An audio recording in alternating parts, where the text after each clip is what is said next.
Y Dios nos da ese privilegio, esa bendición grande, el poder estar reunidos una vez más como pueblo de Dios.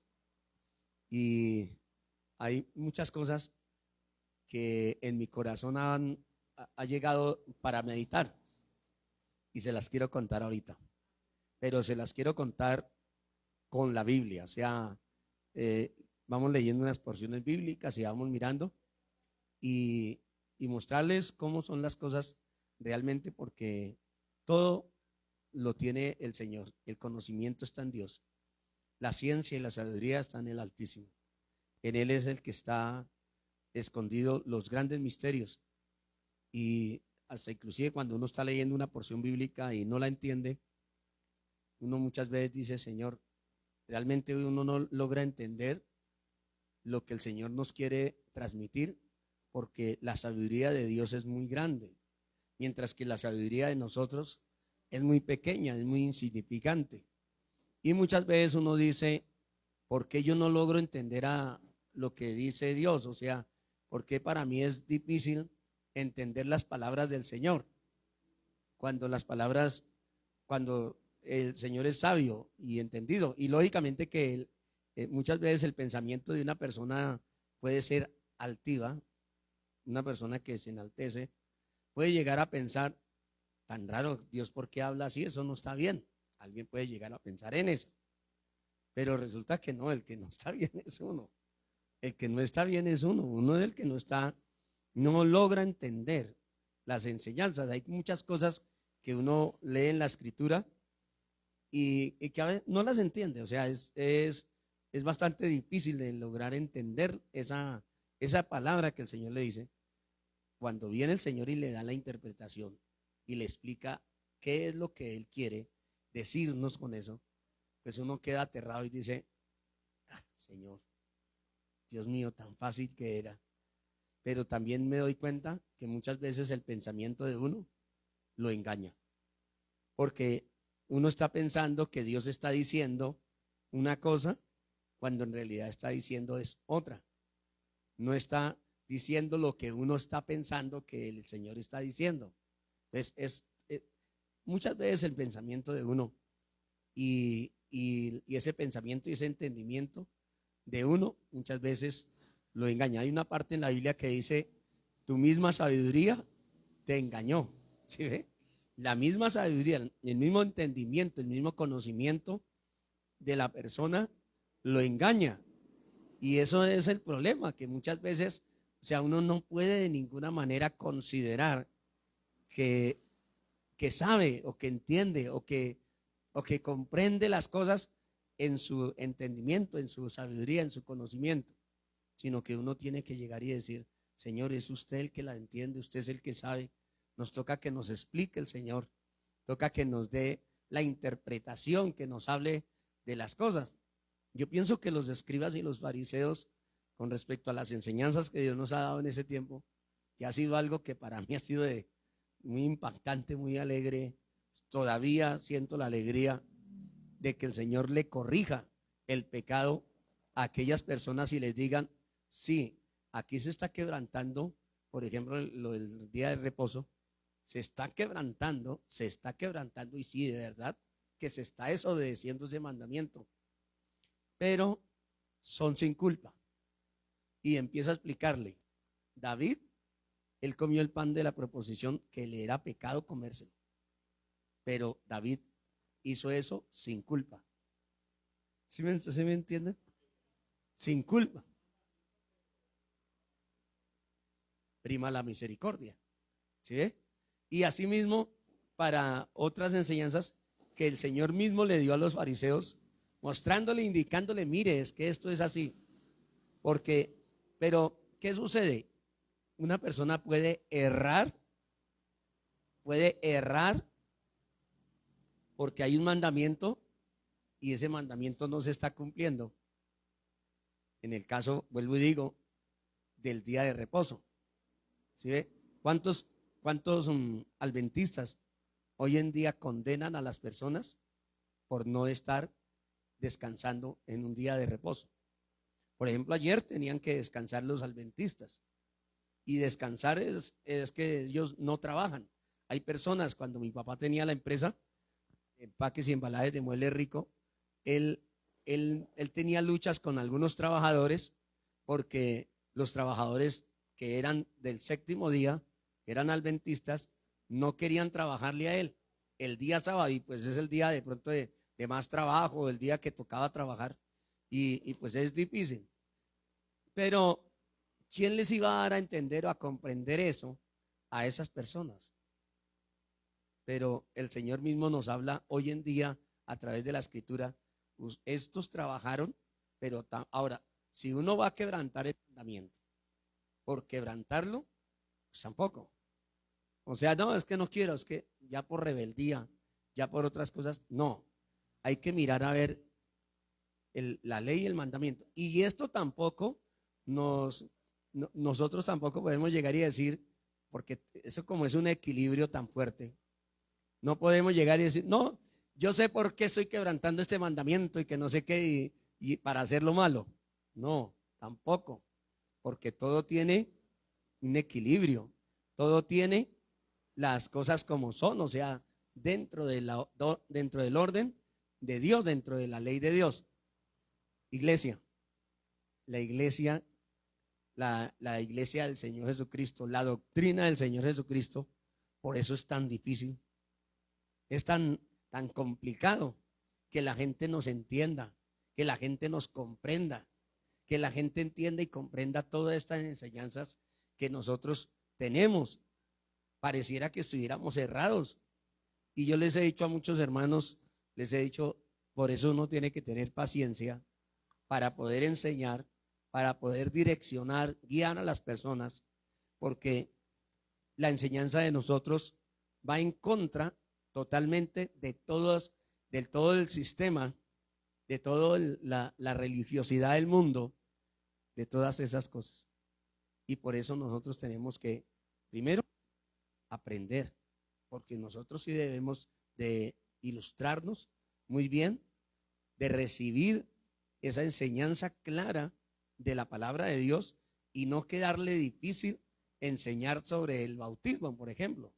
No quedarle difícil enseñar acerca de la Trinidad. No quedarle difícil de enseñar acerca de todo lo que nosotros hablamos, acerca de la cena, acerca en fin, de todas las enseñanzas que tenemos.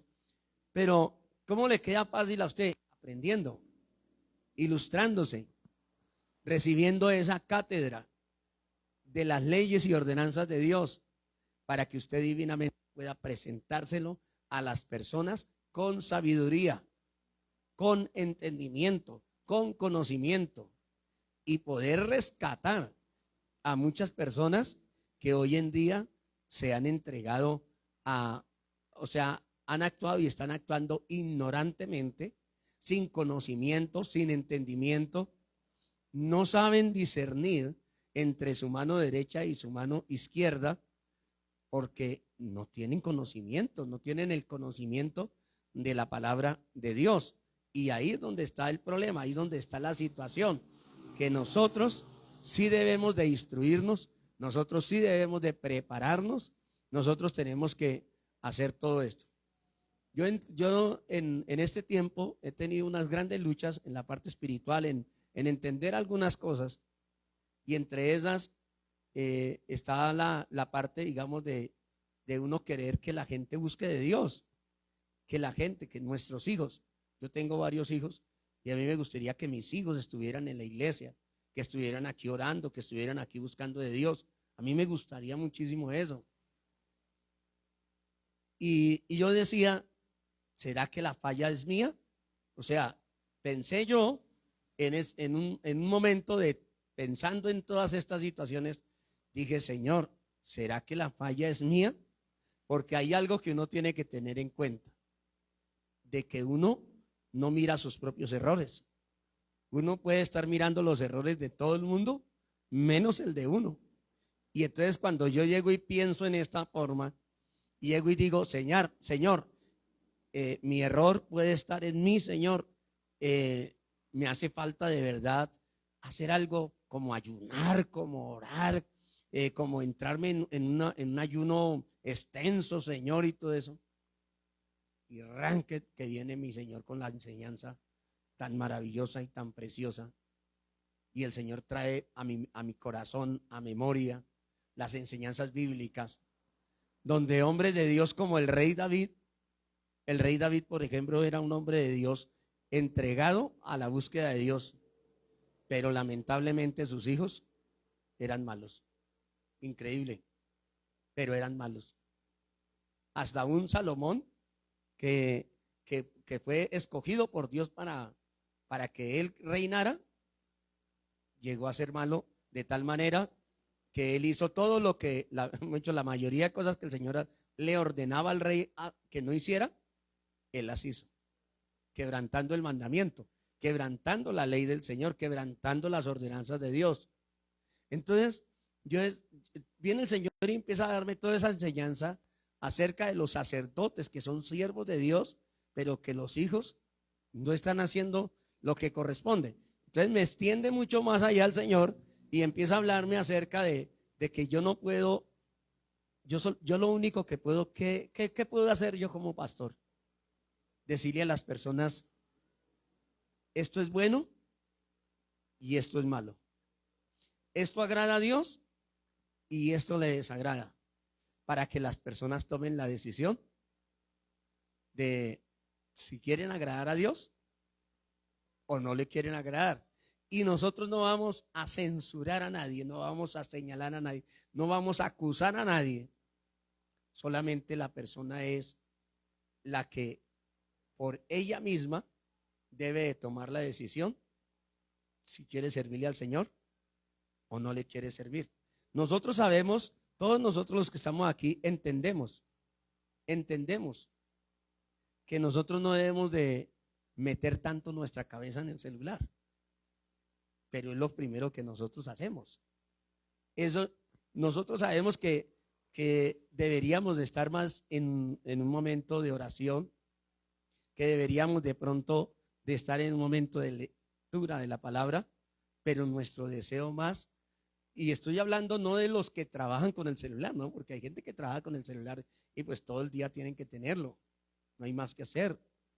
Pero yo digo de nosotros que no trabajamos a todo momento con el celular, sino que sencillamente nos gusta, nos lleva la curiosidad de saber qué están diciendo, qué habla la gente, y empezamos con el celular y duramos medio día para arriba, medio día para abajo, y así sucesivamente el celular. No controlamos, no podemos controlar. Si tratamos de controlar, entonces yo también digo, Dios mío, Señor, ¿cómo es esto? No, pues que sencillamente cuando uno no quiere, porque hay por ahí un dicho que dicen que el querer es poder, ¿no? Entonces, bueno, yo quiero, Señor, pero lógicamente que va a haber una lucha en la que ese querer de no meterme más en ese cuento, viene el deseo de hacerlo. Y como dijo el apóstol Pablo, lo que yo quiero hacer, no lo hago. Y lo que quiero y lo que no quiero hacer, eso es lo que hago. Entonces nosotros tenemos que llegar y mirar que nosotros tenemos una lucha en la parte de la obediencia. Nosotros tenemos una lucha en esa área. Nosotros sabemos que debemos dedicarle más tiempo a Dios, que debemos dedicarle, me refiero, yo sé que hay personas que desde muy temprano hasta por la noche llegan a su casa a descansar. Yo entiendo eso. Pero si llegan a descansar y lo primero que nosotros hacemos, voy a hablar de Enrique Rico, llegó de viajar, llegó de predicar, bueno, en fin, llegó de hacer sus labores y llegó a la casa y prendió el televisor y lo primero que hace es una película, llegó la otra película, la tercera película, la cuarta película, la quinta película, y no me estoy separando, no me estoy apartando, pues eso quiere decir que mi tiempo, donde puedo dedicárselo al Señor, sencillamente no se lo estoy dedicando. Pero eso, ¿quién tiene la culpa?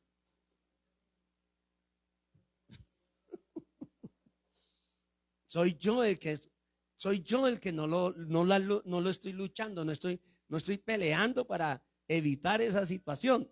para evitar ese mantenerme ahí. Ahora, explico algo muy importante. Esto no quiere decir que usted no vea televisión. Esto no quiere decir de que usted no vea YouTube. Yo no quiero decir eso. Yo lo que quiero decir es, cuando todo un día pasa usted frente al televisor, frente a la pantalla del celular o de la tablet o del computador, y no por trabajo, sino sencillamente por ocio, por distraernos, pues ahí es donde está lo maluco. ¿Sí? Yo espero que me logre dar a entender, porque es que a veces se piensa y dice, no, pero ¿cómo así que yo no puedo? No es que no se pueda. Lo que pasa es que nosotros nos estamos yendo hoy en día al extremo. La mayoría de gente que se estrella hoy en día es por estar pegado a ese celular. Cuando menos piensan, ¡pum!, se metieron detrás del carro, se estrellaron por causa de eso. Hay gente que se le sale a uno. En el caso mío, que yo ando en la moto aquí en Bogotá para un lado y para otro, en el Tolima también ando en la moto para un lado y para otro, y una de las situaciones que se ve es que la gente, por estar engorilada con ese celular, abren las puertas porque están pegados al celular, no se fijan si viene alguien, no tienen la prudencia, están pegados al celular. Y hoy en día, como todo se mueve con el celular, ¿no? Una aplicación, todo eso, pues entonces, pero hay una distracción que hace que mucha gente se accidente. Bueno, conclusión, no me voy a profundizar más. Lo único que yo quiero decirle es que yo pensaba en todo esto, en esta situación, y lo que a mí el Señor bendito me daba y me llevaba a meditar de todos estos siervos de Dios que eran de Dios, porque yo me consideraba, en muchos momentos uno llega a decir, Dios mío, es como culpa mía que las personas no busquen de Dios. Hay momentos en que uno se siente culpable, que porque otra persona no están buscando de Dios, que porque la gente no honran a Dios, y uno a veces se siente culpable. Pero el Señor viene y me explica, la culpabilidad es de cada uno. ¿Por qué? Porque el rey David pues buscaba de Dios, fue un rey llamado por el Señor y todo, pero si los hermanos de él no buscaron de Dios, o los hijos no buscaron de Dios, ¿qué responsabilidad tiene David? Ninguna. Y meditaba de Gille Ávila, también en nuestra época, sobre todo en la época de nuestra niñez, que un varón de Dios como él, de ayuno, de oración, Dios mío, yo pienso que son pocos los que hay así. Yo no he visto otro así como Gille Ávila, que era un hombre de oración, de ayuno, y grandes campañas evangelísticas, grandes sanidades, gran cantidad de gente convertida. Y sin embargo, una de sus hijas fue muerta a manos de su propio esposo por causa de que no estaba buscando de Dios esa hija. Uno lo logra entender por los testimonios, porque lógicamente que ellos decían que la hija era una sierva de Dios también, por causa de que el pastor, el papá era un gran evangelista, un gran siervo de Dios. Pero nosotros, al mirar la historia y a mirar los testimonios y la situación, encuentra uno que andaban mal, se habían separado, habían hecho una cantidad de cosas con el esposo, y el esposo tenía sus problemas, cosas que no tenían que suceder. Pero ahí es donde viene la situación. Hermanos, hay mucha gente que piensa que es por culpa del predicador, que es por culpa de ese. No, Gille Ávila era un hombre, yo puedo decir, un hombre entregado a la obra del Señor, a las cosas de Dios. Era un hombre entregado a eso. Testimonio, porque uno puede llegar y pensar, ¿será que me hace falta como coger a mis hijos y hablarles más claro, hablarles más duro? ¿Qué me hace falta? ¿Qué hago? Hermanos, solo Dios es el que puede cambiar y transformar una vida. Y que la persona se concientice que la cuestión aquí no es de llegar y pasarla de chévere. No, yo hago así que yo después arreglo por el problema con Dios. No, es que Dios no dijo así. Dios dijo fue que nosotros teníamos que arrepentirnos y convertirnos, que nosotros tendríamos que dejar de hacer lo malo y empezar a hacer lo bueno. Eso es lo que el Señor manda. Pero la persona sigue de chévere. La persona mira un terremoto, como estábamos ahorita hablando con el hermano Alex, los terremotos que han venido. Y la gente, ay Dios mío, qué peligro, el Señor está muy enojado. Entonces, pero siguen haciendo lo malo. O sea, no hay una conversión, no hay un renovarse. Ustedes miraran y observaran lo que yo observo dentro de la congregación, dentro de la iglesia, donde hay personas que echan un madrazo como si fuera un impío, sin ningún o sea, no se retienen en nada. Y yo digo, cómo está ese cambio? O sea, ¿dónde está ese cambio? Y yo digo, Dios mío, pero es que yo lo he predicado. Yo le he enseñado a la gente que uno no debe decir groserías, que uno no debe de echar la vieja, que uno no tiene que hacer y actuar de esa forma. Que tenemos, por la gracia de Dios, en este tiempo podemos decirle, Señor, perdóname. Perdóname porque dije una grosería. Perdóname, Señor, porque hablé mal. Perdóname, Señor, porque en mi corazón me llené de odio, de ira, de contienda, de cualquier cantidad de cosas. Perdóneme, Señor. Pero las personas no piden perdón tampoco. Las personas no se humillan ante la presencia de Dios. No van a la presencia del Señor y le dicen, Señor, yo he pecado contra usted. Señor, yo te pido que me ayudes. Ayúdame, Señor. Sino que las personas siguen de frescura y sin ningún problema. Entonces, ¿qué es lo que nos enseña la Escritura? ¿Qué es lo que nos enseña Dios? Y como le digo, hermanos, yo en mi meditar en todo esto, porque el viernes hablábamos acerca de la falta de respeto que muchas veces hay en la iglesia, la falta de respeto donde las personas no respetan un culto, las personas no respetan una reunión en Cristo, no respetan en la mayoría de iglesias. Existe hoy en día un irrespeto total, donde las personas no quieren respetar la obra del Señor, no la quieren respetar en ninguna forma, ni en la parte de la obediencia, ni tampoco cuando venimos a la iglesia. Y entonces, y la irrespetan, ¿por qué? Porque ahí sí tienen que llamar por celular, ahí sí tienen que mirar juegos, se ponen a jugar, en fin, muchas cosas de esas que es un irrespeto, o sea, completamente irrespeto para las cosas de mi Señor. Entonces uno dice, Dios mío, ¿qué hay que hacer, Señor?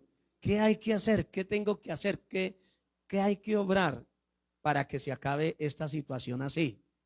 Y la respuesta es, cada quien daremos cuentas a Dios.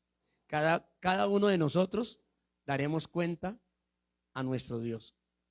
Y cada uno de nosotros tenemos que dar cuentas a las cosas de mi Señor. ¿Qué sucede, hermanos? Yo les voy a decir, les voy a testificar porque yo quiero testificarles.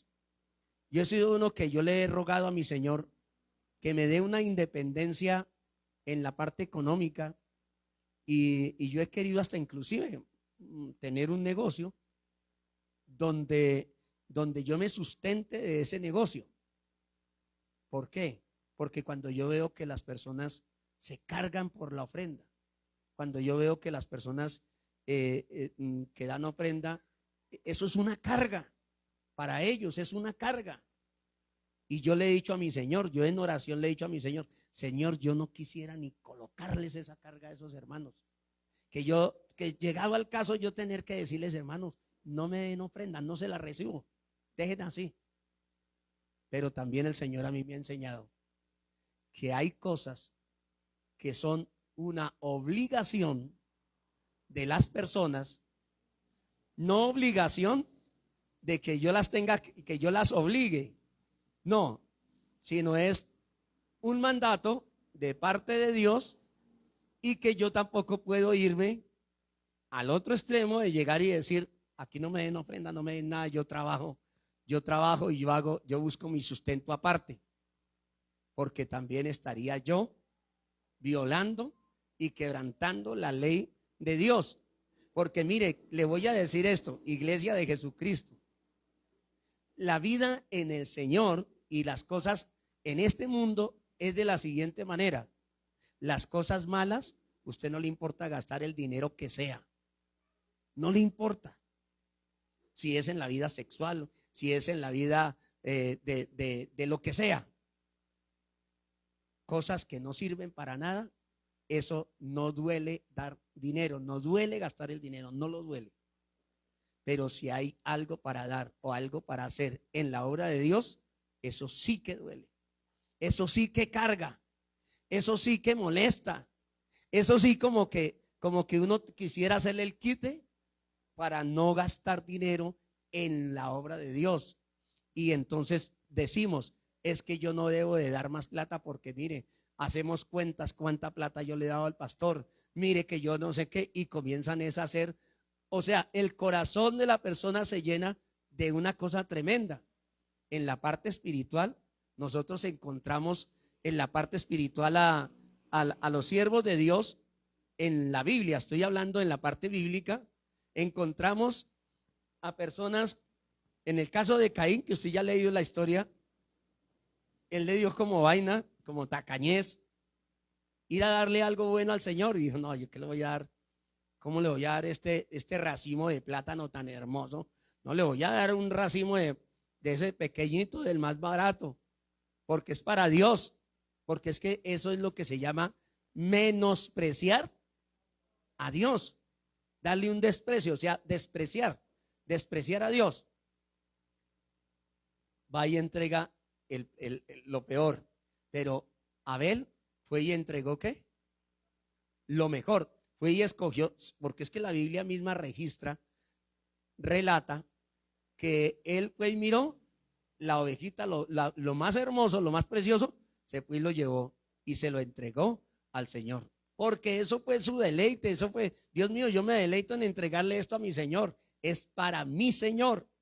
Entonces yo me deleito en esto, se lo voy a entregar a mi Señor. Pero también vemos a Ananías y Zafira. Ananías y Zafira, ¿qué pasó? Ellos en mutuo acuerdo con todos se pusieron de acuerdo.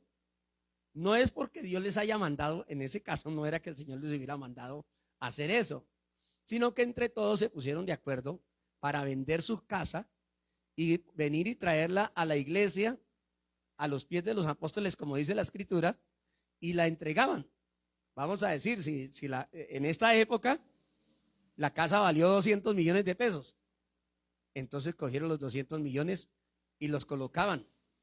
Y todos los que vendían, los que traían esa ofrenda, no sacaban nada de esa ofrenda, sino que en tanto vendían la casa, voy a decir 200 millones lo colocaban a los pies de los apóstoles y repartían de acuerdo a la necesidad de cada uno de ellos. Cuando le llegó el momento de vender la casa a Ananías y a Zafira, entonces dijeron, oiga, pero repartimos y nosotros nos quedamos así. No.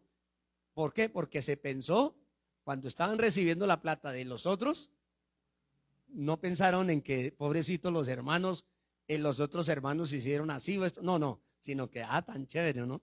Pero cuando les tocó dar cuando a ellos les tocó dar, entonces ahí sí ya no, espere un momentico. Por eso era el pecado, la situación que estaba, aunque la casa era de ellos y le pertenecía a ellos, pero ellos habían hecho un pacto, un acuerdo, una alianza entre todos. Y cuando les tocó a ellos, ¿en cuánto vendieron la casa? En tanto. Y enseguida el apóstol dice, ¿por qué llenó Satanás vuestro corazón para que mintieses al Espíritu Santo? Y dice la Biblia que inmediatamente cayó este varón. Cuando vino la esposa, porque no estaba ella con él, ¿en cuánto vendieron la propiedad? En tanto. También tuvo que pasar por la cuestión de la muerte, por la situación de que también dijo, como el esposo había dicho, porque pues los dos se habían puesto de acuerdo. Y viene la cuestión, porque vuelvo y le digo, las ofrendas y todas las cosas que nosotros hacemos en la iglesia, como son para Dios y como es para una obra de Dios, siempre lleva carga. Siempre lleva una cuestión donde no. Mire, yo me pongo a pensar en estos días. Estaban diciendo unas personas por ahí, estaban diciendo que la cerveza la estaban vendiendo en tal parte muy barata, que a 3.000 pesos. O sea, y yo hice enseguida la cuenta de a 3.000 pesos una botella de cerveza, 30 botellas de cervezas serían 90.000 pesos. Yo dije, 90.000 pesos una canasta, y hay gente que se sienta y dice, una canasta para acá. Y si llegó unos amigos, otra canasta para allá, ya son 180. ¿Y qué sucede? Y eso no duele. Eso no duele. Eso qué machera, qué alegría. Eso, antes traiga más. Y antes esto y lo otro, porque están en eso. Hacen fiestas y de todo, me estoy refiriendo a la gente del mundo, donde no les duele esa inversión, no les duele. Pero cuando llegan a Cristo Jesús, es que mire que para que den 10.000 pesitos, Dios les coloca en el corazón, den 10.000 pesos. Pero es que 10.000 pesos era que yo pensaba, era que yo quería, era que yo, y entra en una lucha bárbara por esa plata, por ese dinero. Y quiero decirle otra cosa que el Señor Jesucristo nos enseña de la viuda. La viuda dio de todo su sustento. Ella no tuvo problema. Pero los ricos que tenían demasiada plata, pues ellos tampoco tenían problema porque daban de lo que les sobraba. O sea, no tenían ningún esfuerzo. ¿Sí? No hay ningún esfuerzo. ¿Qué quiero decir? Que el Señor nos está dando una ilustración con esta enseñanza de que muchas veces nosotros damos cuando no tenemos ningún esfuerzo para dar. Pero si usted tiene que esforzarse y tiene que esforzarse para dar, ya entramos en luchas, ya entramos en problemas. Miramos la otra ilustración de la palabra de Dios, que el Señor le dice, nos da una enseñanza, el Señor Jesucristo a través de esto, y nos dice que había un hombre que le preguntaron, es la ofrenda para su, dice, es Corbán que mi ofrenda para Dios, algo así, ahora se me olvidó. Eso, entonces vamos a tener, porque el mandamiento es honrar a padre y madre, ¿cierto? Entonces vamos a honrar, es una responsabilidad, es una parte de obligación, es obligatorio, obligación, no, es una obligación, porque hay una cosa es algo obligatorio que lo obligan a usted a hacer, y otra cosa que es una obligación, que si usted lo quiere hacer como el papá, ayer hablábamos haciendo este meditar y decíamos, si el papá no quiere darle al hijo, no le da, pero es una obligación del papá darle. Eso es una forma, esta expresión de es una obligación. No quiere decir de que es algo que tenemos que por obligación o que alguien nos meta a la cárcel porque no lo hacemos. No, la ofrenda también es así. No es algo que nos vayan a meter a la cárcel, ni es que nos vayan a golpear, ni nada de esa vaina porque no se da una ofrenda. No, no es por eso, pero es una obligación. ¿Y por qué es una obligación? Díganme ustedes.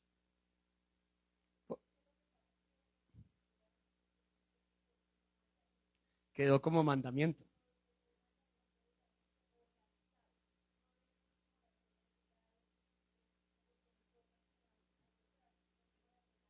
Correcto.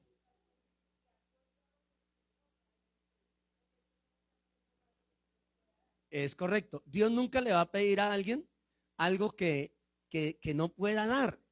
Porque pues ¿cómo le va a pedir el Señor a alguien algo que no puede dar? No, es algo que le nace en el corazón hacer. Entonces, por eso es parte de una obligación como cristiano. En ejemplo, yo como pastor, no, yo no voy a predicar más, yo no voy a ir a las iglesias a predicar, ni a dar cultos, ni nada. Quieto, hermano Enrique, porque esto es su obligación. Pero ¿por qué es su obligación? Porque Dios me llamó a un ministerio, a un apostolado, yo tengo que cumplir. Lo mismo como cristianos todos nosotros tenemos ese mandato de parte de Dios, pero no como algo que se implanta, como que algo que usted tiene que hacerlo obligatoriamente, pero es parte de la obligación que una persona tiene que tener con la labor que Dios a nosotros nos ha llamado. Por ejemplo, es lógico que nosotros tenemos que pagar un arriendo. ¿Por qué se lo vamos a dejar, digamos, todo al pastor? No, entonces, ¿qué hacemos como comunidad cristiana?